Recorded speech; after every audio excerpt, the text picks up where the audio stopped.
It's going to be the happy session of Progressive Prime Time with me, Casa, Sue Casa, and the CONVO Couch. And I'm your host, Nico House, and this is Fiorella Imposter. So, at the convention, a lot of crazy shit went down. There were people crying. There was some hugging and loving. You know, we got to see our Bernies. We got to see our Tulsa. We got to see our Kimberly Ellises. The love from everybody was dope. But some other stuff happened on the back end, right? Yep. Mm-hmm. We want to talk about that. We want to talk about some of the speculation of where people thought certain candidates were, where other candidates thought they were doing better, and they had three people walking behind them, and everybody kind of forgot they were running for office. It was four. Cory Booker. It was four. It was four people. Well, one guy fell down. He got up quickly when you counted him and stuff. And like Fee was like, "Why didn't you go after him?" Like he was across the street, and we didn't even know it was him. Was like, "Was that Cory Booker?" Like everybody asked. All right. And the guy and you who fell want to go down, see him? No. The guy who fell down is still speculation, but we think he fell down on purpose, and because he never really went back after. he went to McDonald's after, so he was probably avoiding Booker. So with that being said, Pasta, yes sir, has some breaking news for us. Yes sir. He was doing some good reporting work because, you know, me and Fee, we're hotheads, so he can talk to these people about these kind of things. And he found some interesting news about Kamala Harris. What did you find, Pasta? Well, first off, I want to also give you a good shout out that you were very pasta with your interviews. You didn't go savage, and you kept people in front of you and stuff like that. And like I said on my video, you know, Fee showed up as the live stream queen. Everywhere was streaming so many great things, and that thing we were kept on looking at it as we were at different spots. And I want to also I know I'm being a politician and digressing real quick, but I just think it was a great convention, and I thought we did an awesome job, and I'm really happy to be here. And that the fact that our audience put us there. And once again, Nico, you know what I do. I take your lead. I went in there. We were eating food in the press box. We didn't get much food. Well, we got you some veggie wraps there, girl. Don't even try like that. But what happened is, you know, you have some people around there, and you know how chummy I get, and I start talking to people, whatever, and a lot of photographers from the New York Times, Washington Post, we met there. They always find pasta. Yes. Well, there was a guy up in there, and this is on Sunday when we were kind of wrapping up. We had our location locked, packed up and done. We were ready to hit the road soon. It was done time. But not for us. We were hanging in that press room, and some guy comes up there, and he looked important, or he looked like a minion to an important guy, because there's a lot of minions at this freaking convention. And he was grabbing a couple sandwiches. I'm just like, hey, what happened? He goes, we just broke out of this big meeting with some of the delegates, a lot of the delegates, and our new chair, Rusty Hicks. We just were talking about a lot of stuff. We were talking shop. So what'd you guys come up with? Well, you know, as we were talking candidates was the main thing about which candidates really shine to us. And they said, two candidates in particular really shine. I said, who were the two candidates? I said, Cory Booker and Elizabeth Warren. And I said, well, I can understand the Elizabeth Warren stuff, because as we went through this convention, her people were on message. Obviously, you know, Fam has got an opinion, and I think it's great. You know, we were able to locate it and say, yeah, this is it, and she'll mention it. But Warren, the people were on message, and they said Cory Booker. I said Cory Booker, and they said, well, the expectations were so low that he did say that. He said, this is a guy, so the expectations were so low. But after his speech, we really nailed his speech, a platitude as you-know-what speech, the California Democrats want to take a further look into Cory Booker. I said, well, then who was the one that really bit the bullet for the weekend? Is anybody that really didn't do good? He said, oh, yeah. I said, who? They said, Kamala Harris. I said, the delegates were not impressed in California, home state. We're not impressed with Kamala Harris. And we saw an article come out before that was saying that, you know, and an article after that talked about it. And I said it like, you know, she flopped. To little or no presence is what this gentleman said.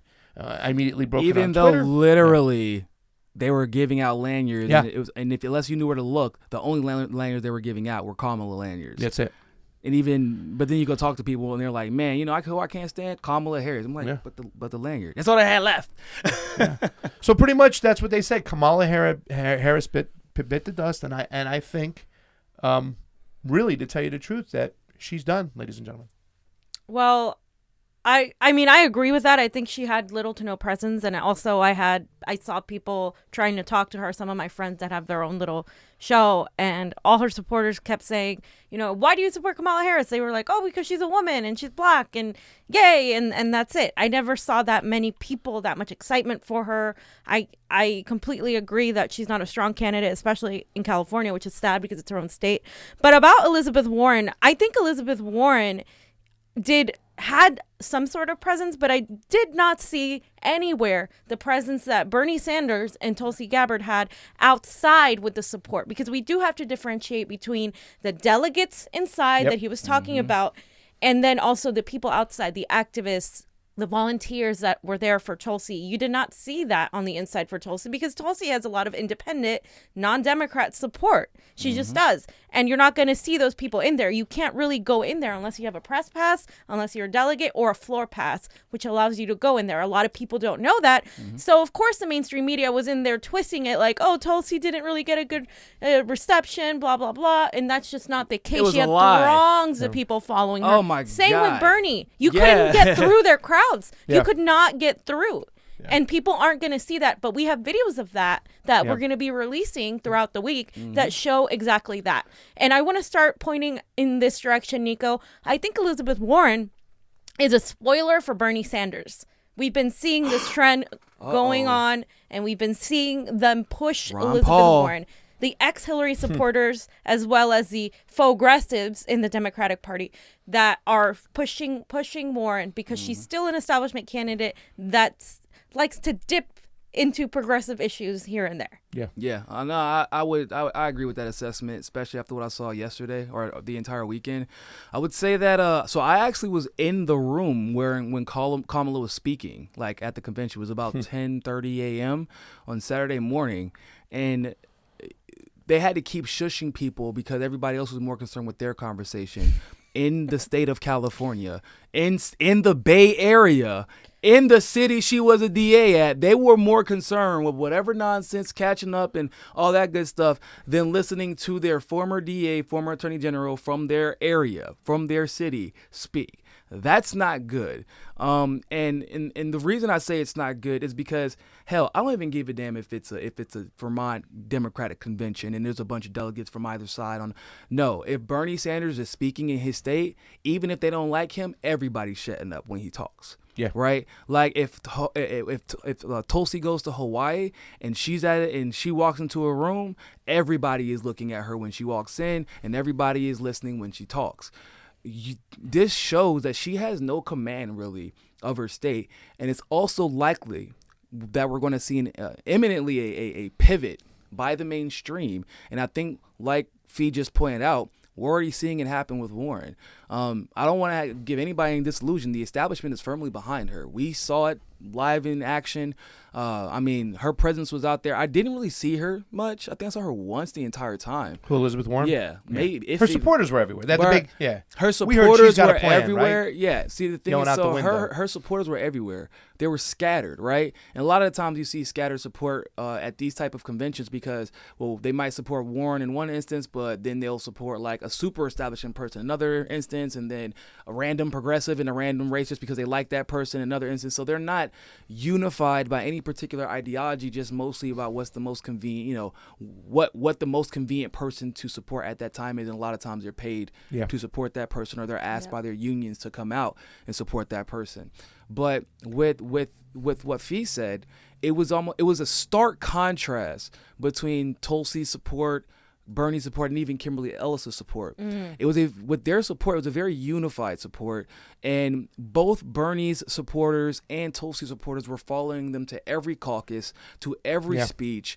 And of course, Bernie and Tulsi both interacting heavily with their supporters. And I would say this.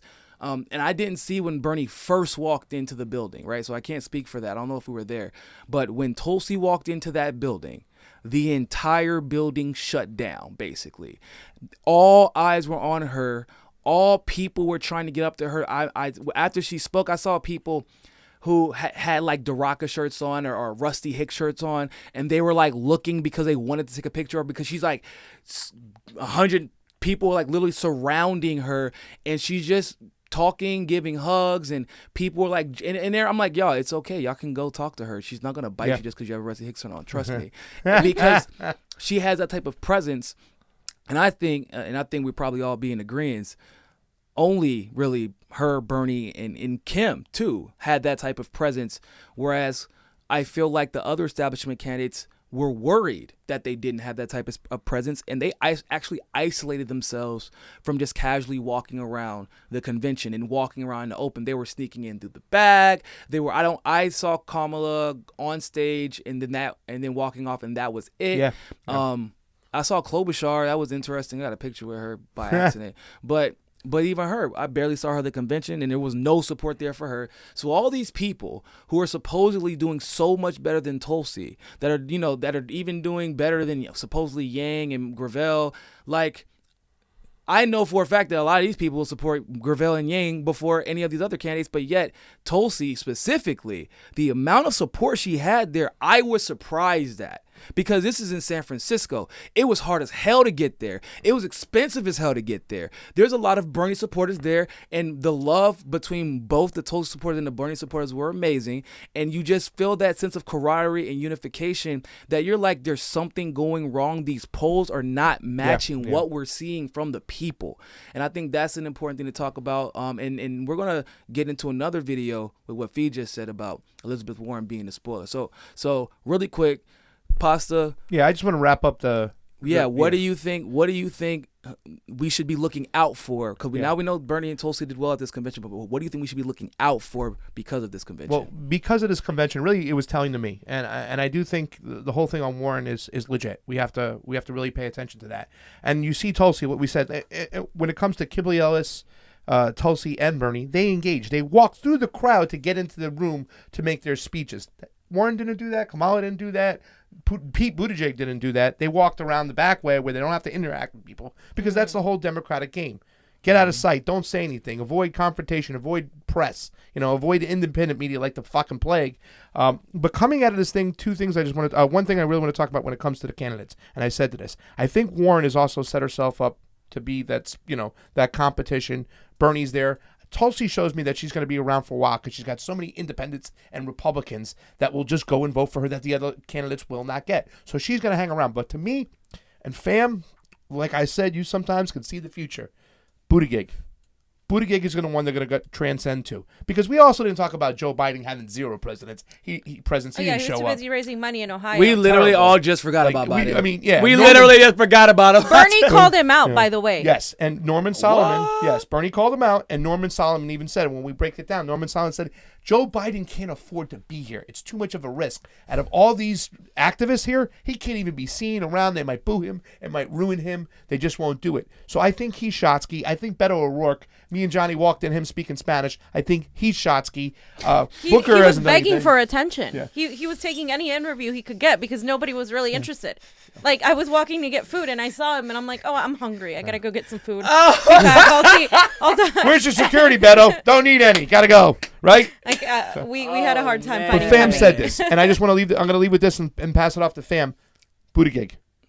He's the one that money will slowly go towards him because he has no record and he's living straight on platitudes. And to see the delegates in the he does have a record, but I think that his record was removed. His record's been removed from the conversation, but also they know his record's going to come out. And so they're waiting, and they're letting Elizabeth Warren take the heat right now, in my opinion. And then slowly, but they're still pushing Buttigieg, because don't get it twisted, people. The establishment was clapping for him crazy, louder than but also Johnny got it right. Yeah, like it was weird because like they hadn't clapped for anybody else like that the entire time. But this is the establishment. The delegate establishment that basically you got to go through hell and high water just to even try to be a progressive You guys delegate. have to understand that LA has so much corruption. LA itself, there are more progressives in Northern California. Yeah. And it's our part in LA, not just Southern California, but LA specifically, that has the least amount of progressive delegates. And the majority of this entire establishment are not progressive delegates. They are identity politics loving, centrist types. And of course they love Buttigieg, the gay mayor from Indiana. Yeah. And that got applause when he said that he was because he was had the right to be gay. Got 10 times more applause than Tulsi Gabbard saying we're going to end these regime change wars. Yeah. And this is what we're fucking dealing with in the Democratic Party, because it will not change. But I'll say this, and this is just like it's emblematic of every other situation when it comes to establishment politics. You being on the inside, when we talk about an echo chamber, that shit was an echo chamber. Steroids. Because when you were outside of those doors, there was no Buttigieg signs. None. The people who were there, like the people who traveled, spent their money to campaign. These are the people who decide the outcome of Democratic primary elections. There was no Buttigieg people there. The None. delegates, they love him. Not a single Biden And it's one. even funnier because, in my opinion, I think a lot of those delegates wouldn't even vote for him because they're going to be like, well, I just really like his personality, and he has a lot of potential one day, but they're not going to let him stand in the way of Kamala if they have a chance to do it, or even Biden potentially, or Elizabeth Warren. They'll vote for Warren over Buttigieg, like at the end of the day. And so the fact that there's such an upswell of support, just in my opinion, once again shows that he's a flavor of the month. He's a VP guy. Like they're pushing him to be either Biden's VP or someone's VP, whoever that is going to be, and that's why they're throwing him out there like that. And once again, Biden, we completely keep forgetting him because he was, we don't forget him. He was a Stay tuned. a non-factor. Non-factor. Oh my God! I didn't see a Biden pin. I didn't see a Biden shirt. I mean, I found at the last day I found a Buttigieg sign. It said "Booty egg." What did it say? Whatever. We had it, but fam, dude, I saw like two Beto shirts. Not a single Biden. Yeah, I feel like these supporter. they had like two people wearing Beto, like the saw same a few. two people. Yeah, the same two people that were there trying to sign people up for the mailing list. But then I'm pretty sure like I saw those people later and they had the shirts off. Probably they took the shirts off. Yeah. Well, they had a shift they for Biden. They look so bad. They look so sad. Yeah, all the they people look with Beto so shirts. sad. Even Beto looks sad. I felt bad. He's like, such a he fucking so tool. He's such a fucking tool. I'm glad he's done. He's gonna be done. But the whole surprising thing is, we thought Kamala was gonna have some serious presence out here. Stick a fork in her, ladies. I thought they were going to try to push her, and they did. Yeah. They did, and it was the same thing that happened when they pushed her in the beginning. She fizzled out. But he was harassed by a Bernie bro on stage. Oh, yeah, that's what you're going to hear as the fence that shook her up for the whole weekend. Man, damn all that. You know what that guy was advocating for animal rights. He's extremely dangerous. Yeah. Trust me, people. They're throwing out homeless people. They're throwing out protesters. They're throwing out delegates. Yeah. Yeah. They throwing out anyone who's going to call stamp to the establishment. They try to, even Cory Booker's comments on that situation, oh, the Secret Service needs to be considered. For what? Kamala ain't going nowhere near the White House. Why she need Secret Service? Yeah, no shit. For what? What Kamala got to be scared? Because Kamala took off running when that happened. I can't lie. I would run too if I was keeping people in jail after federal judges said to release them and enslaving prison populations, saying that you need the labor and that's why you won't release them, and you broke the record for putting black people in jail. I guess I would probably feel like that's someone where would have a paranoia is vendetta. coming from. Yeah, it's you that. hit it on the nose. It's that knowing what she is and who she is and what she's done, and worrying that the chickens are going to come home to roost one day. That will do that to you. But it's not a Secret Service situation. I don't think Kamala's not that much of a threat to anybody for them to consider doing anything that bad to her. But it is necessary, in my opinion. I hope somebody else does it. I hope people keep going on stage, taking the mic and telling the truth. So with that being said, people, stick around. You want to hear this next video. I guarantee it. We going woosah tosi. Aloha, people. Aloha. With that being said, tune in for our next video. Stick around. Give us about 10 minutes and we'll be back. But remember, more than anything else, find your balance.